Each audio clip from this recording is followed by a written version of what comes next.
Alright, we were asked to make a custom gun. Dave Lee had a friend of his who wanted a gun. I was kind of curious why Dave wasn't going to make the gun. And then I got into building the gun. Well, the simple concept of this right here is not so simple. The first time I figured, because we're supposed to make this gun blow bubbles. How tough is that, right? Blow air through a chamber and make it blow bubbles. This was the original part of a bubble gun, which I thought I could simply install inside of a tube with the pickup and a return, and voila, I would have a bubble gun. So first thing I did was I found a tube. Of course, we have lots of parts here. And then cut the tube so I could fit the gun inside. No problem. Fits perfect. Return, once again, no problem. Put the piece on the inside to make the bubbles. No problem. Everything seems great, right up until you pull the trigger and it does not make bubbles. Evidently, what I found out through a little bit of research and a whole lot of head scratching is the air on the outside of the ring has to be just right conceptually with the air on the inside of the ring. When you try to put this gun inside of this tube, the airflow stops and it doesn't draft air correctly, and guess what? You no longer have the bubble gun that I started, which I thought would have been pretty cool.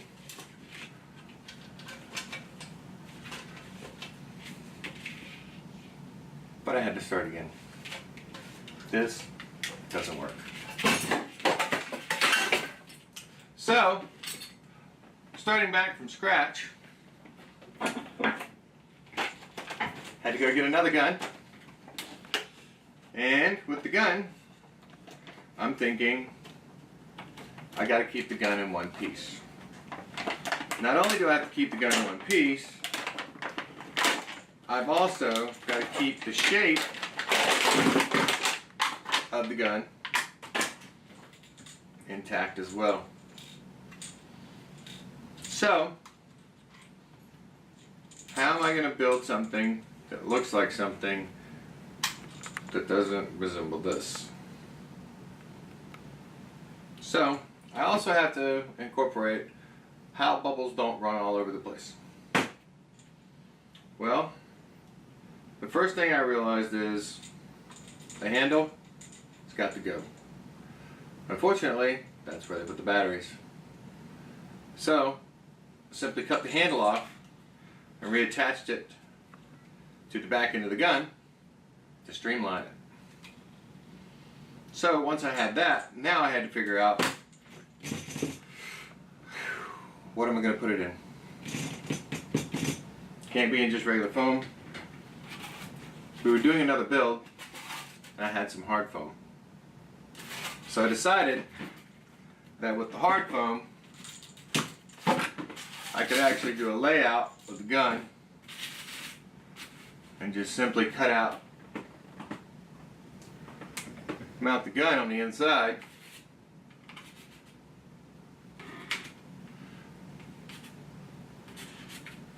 Of course, I mounted this piece back here, so I got to move that there. So I have to have something a minimum of that shape.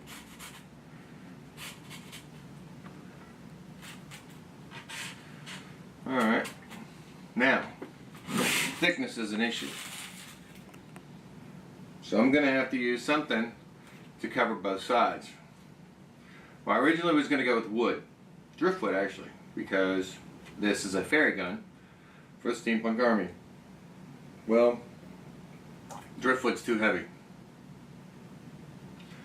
And that concept went out the window, because once I built it, than the person it's built for wouldn't want to carry it. So we got our foam. Now I need a shape. So basically, I came up with the shape that I wanted.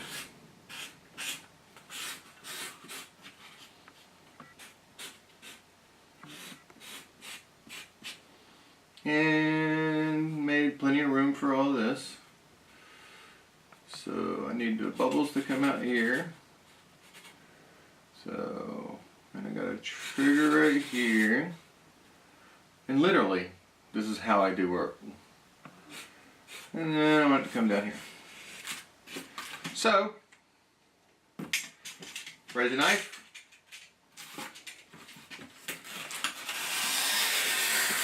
Cut everything out.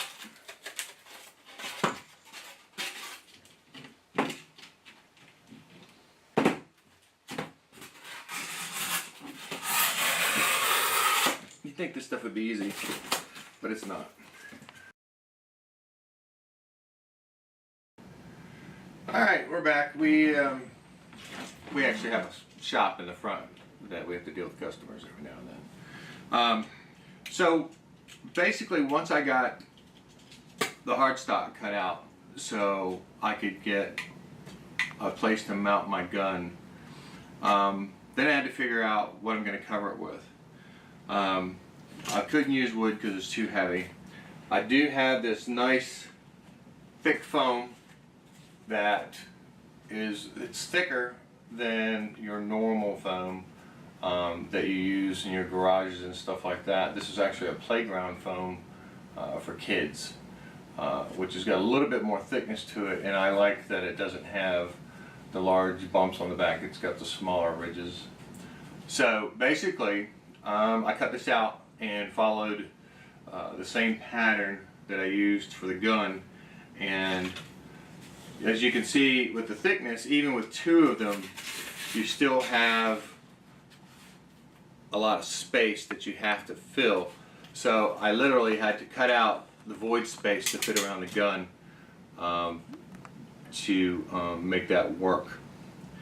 Once I got the gun done on this part, had to figure out how to cut the trigger down, but my design actually turned into what looked like a sword handle. Because it looked like a sword handle, you know, who needs a gun? Everybody needs a gun that's got a sword on it. So when I put these items together, I did not use any glue, the items together, because my batteries for this particular item and some other items that I want to incorporate in the gun actually have to have batteries in it, so they have to be able to be replaced. So what I'm going to do at this point is get the gun itself that is completed and do some more talking about it and detailing on it, about how we went about it.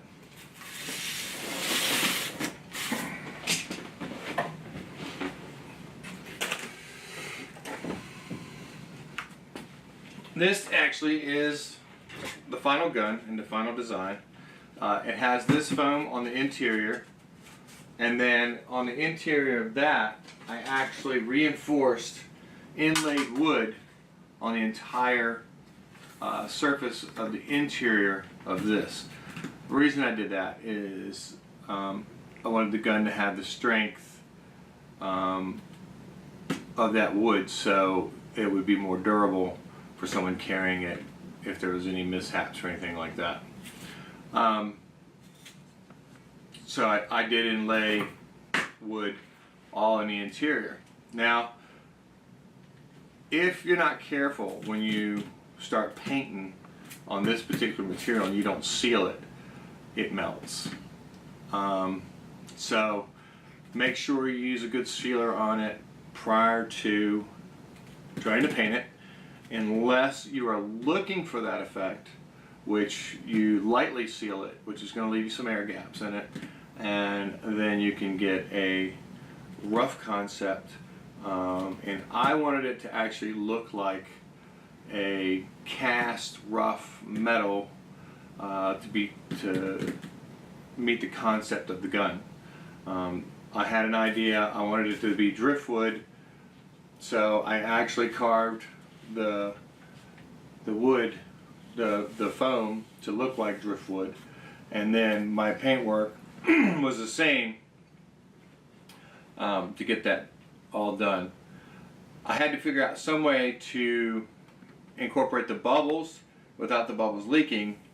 I had this piece right here, which I believe was part of a drape or something else, but this screw-on piece right here actually was separate.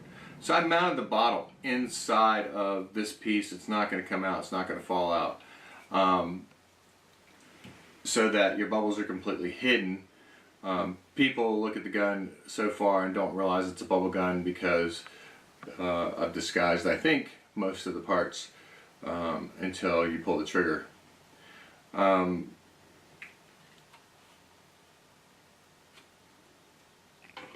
So simply screw your bubbles up.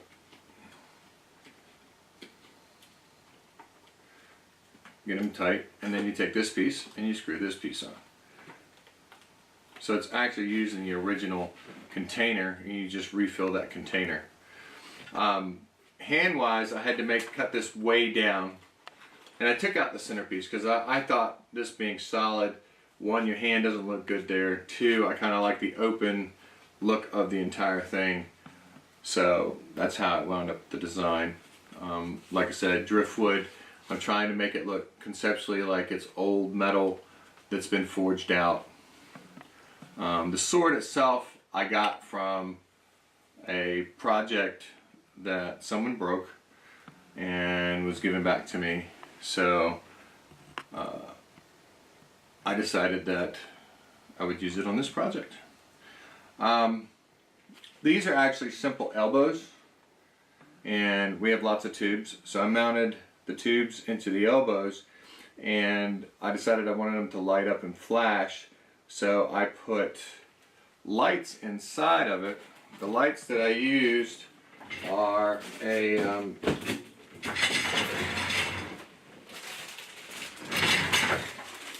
little fairy lights, and I keep lots of lights and parts and pieces and gadgets, and if you look around my shop you'll see that this whole shop is nothing but piles of stuff, and I literally reach into the pile and grab something that I want.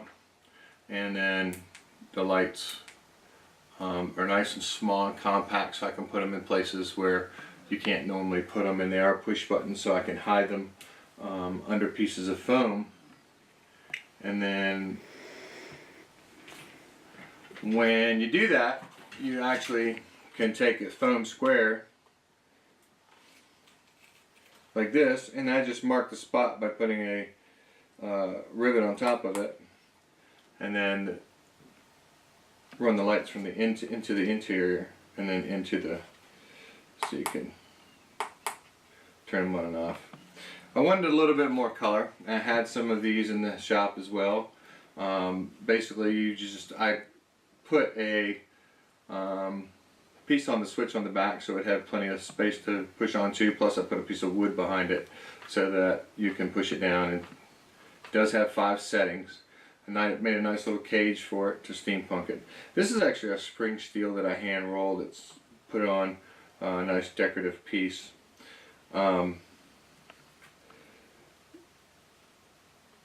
We have lots of filigree in the shop, so I had this piece of filigree that I added on, and pretty much this side is, other than the light, I put a gauge on this side because it is a steampunk gun.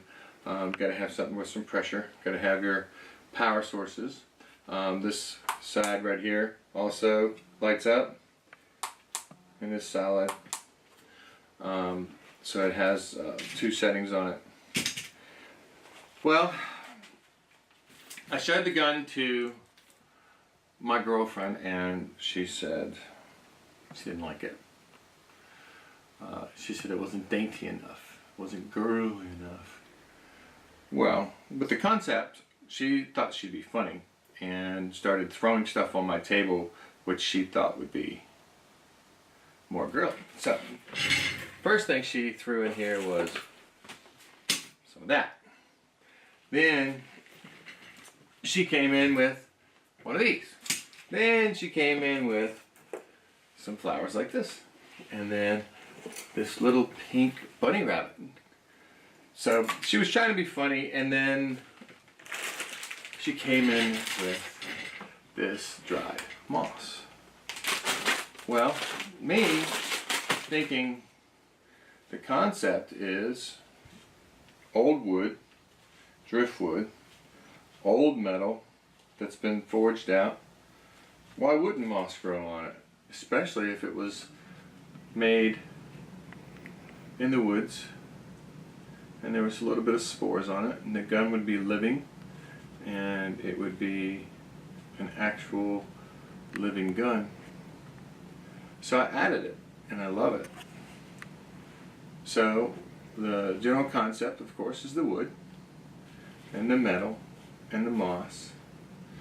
I've got you lots of decor and decorative parts for the wow factor, and then most of all, I did add a barrel.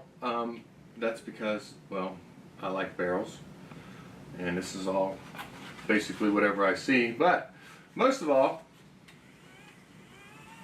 got to get it started.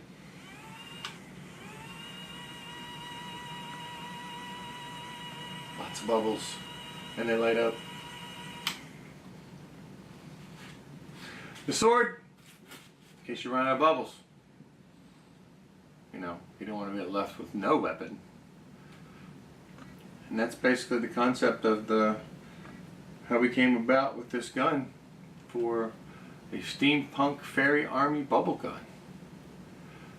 And in all, I could have done a video piece by piece and part by part, but the reality is, from the start of these pieces right here to conceptually trying to make it a different way, that was approximately 3 days, and that would be 3 days worth of video. Then lots of time where I'm just trying to find the right material for the outside and figure out how I'm going to incorporate this thing to make it work. It actually took me about a week to realize that the best way to make a bubble is to use the original equipment to make the bubble and make it efficiently. And then the rest of it is going through all my pieces parts and putting it all together.